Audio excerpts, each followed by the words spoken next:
RER, information. Et nous retrouvons tout de suite le journal présenté par Éric Michel. Bonjour. Bonjour à tous. Le feu chez les pompiers. Hier, près de 200 d'entre eux se sont rassemblés devant le SDIS avant de se diriger vers le Conseil général où ils ont envahi le hall. Ces soldats du feu réclament, je vous le rappelle, le respect du protocole d'accord signé mercredi dernier entre l'intersyndicale et les représentants du Conseil général qui prévoit la création d'une nouvelle prime pour compenser la perte de salaire avec la suppression des primes indexées jugées illégales par la Chambre régionale des comptes.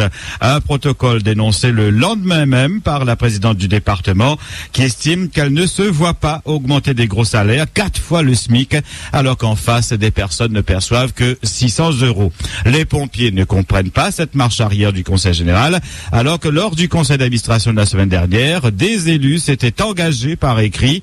Personne n'ose imaginer qu'un tel engagement financier a été pris à la légère sans que ces élus ne se concertent avec leur présidente, à moins, et c'est ce qui paraît le plus probable, ces représentants de la collectivité, Bruno Mamadi en tête, ont voulu mettre dans un gobe la présidente. Ne voulant pas affronter la colère des pompiers, ils auraient alors donné leur accord pour une nouvelle prime, se faisant ainsi passer pour les gentils et laisser à Nation Adadar le mauvais rôle de dire non.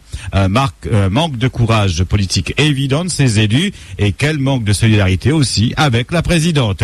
Des élus girouettes, puisqu'au départ ils étaient sur une ligne dure de faire rembourser les sommes touchées à tort avant d'abandonner cette idée et se faire mouton devant les pompiers allant proposer cette fameuse nouvelle prime pour enfin se laver les mains et laisser Nassima Dedar se sortir toute seule de ce gobe. Les pompiers, eux, comme prévu, ont entamé une grève illimitée depuis hier. Un service minimum est toutefois assuré dans les casernes. Et pour bien montrer que c'est elle la patronne, dans une lettre adressée à l'intersyndicale de l'après-midi, Nassima Dedar indique que dorénavant, Robert Nativel, Bruno Mamadi, mais aussi Ibrahim Dedar, Pierre Vergès, Bachil Vali, Joseph Sinimalé, Axel Vienne et Emmanuel Waro sont mandatés maintenant pour mener les négociations. La présidente du département entraîne ainsi avec elle dans le gobe toutes les complaisantes de sa majorité. De même, alors que Robert Nativel, conseiller général de Saint-André, a annoncé une nouvelle réunion de négociation pour aujourd'hui, Nassima Dedar annonce dans ce même communiqué qu'un délai au plus tard jusqu'au 15 mai a été fixé pour examiner les points du protocole et plus largement jusqu'à fin mai pour étudier les autres aspects de la concertation et des éléments du dialogue social à rénover. Nassima Dedar se donne du temps. Elle demande à l'intersyndicale de lui faire parvenir aussi la liste de ses représentants et une première réunion sera organisée non pas aujourd'hui, mais après-demain, jeudi 2 mai, 9h30 au Conseil général. RER.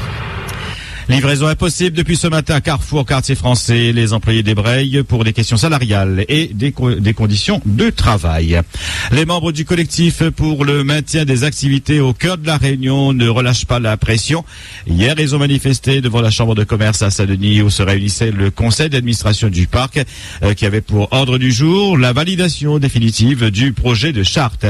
Pour les membres de la CEMAC, rien n'est réglé. L'élevage traditionnel, le commerce ambulant ou la culture du géranium et dénonce une fois de plus le manque de transparence des responsables du parc national de la Réunion et réclame un référendum. Demande rester lettre morte puisque les membres du conseil d'administration ont approuvé cette charte. Première assemblée plénière sans problème pour Jean-Bernard Gontier, le président de la Chambre d'agriculture, élu en octobre de l'année dernière pour succéder à Jean-Yves Minacci. Le compte financier 2012 a été approuvé. Il affiche même un excédent de 250 000 €, ce qui est plutôt rare ces temps-ci, mais pas question de faire des folies. La majorité actuelle l'a rappelé, la rigueur est et restera toujours d'actualité. Dans des motions ensuite, la Chambre verte a demandé que le taux de perte dû au passage des cyclones Dumilé et Félingue soit ramené à 15% au lieu de 25%. Elle demande également que les agriculteurs soient indemnisés avant l'ouverture de la prochaine campagne sucrière, ainsi que la mise en place d'un plan d'appurement des dettes sociales et fiscales. Enfin, les élus de la Chambre d'agriculture ont réclamé l'alignement de la retraite agricole sur celle de la métropole, soit 964 € au lieu des 365 € en moyenne actuellement. Et à propos de la richesse plancher de la canne, la Chambre d'agriculture propose un seuil de 12,5%, de 12,5 points, ou le paiement alors de la tonne à 31 €. Demain, c'est le 1er mai, la fête du travail, journée en général de revendication, mais pour la première fois et depuis longtemps, les syndicats à La Réunion sont divisés. Si la CGTR défilera, la CFDT organise à part un pique-nique et les autres syndicats restent à la maison. Votre question d'actualité justement aujourd'hui, êtes-vous syndiqué? Faites-vous confiance aux syndicats? Estimez-vous que parfois les syndicats font de la surenchère? Vous sentez-vous concerné par la vie de votre entreprise et avez-vous un espace pour en parler, pour discuter? Vos réactions et témoignages en direct à 9h et 11h sur le 47 2x33 et le 47 2x34. Sur Facebook, rendez-vous sur la page RER Radio officielle et puis également notre site internet www.rer.ru. RER.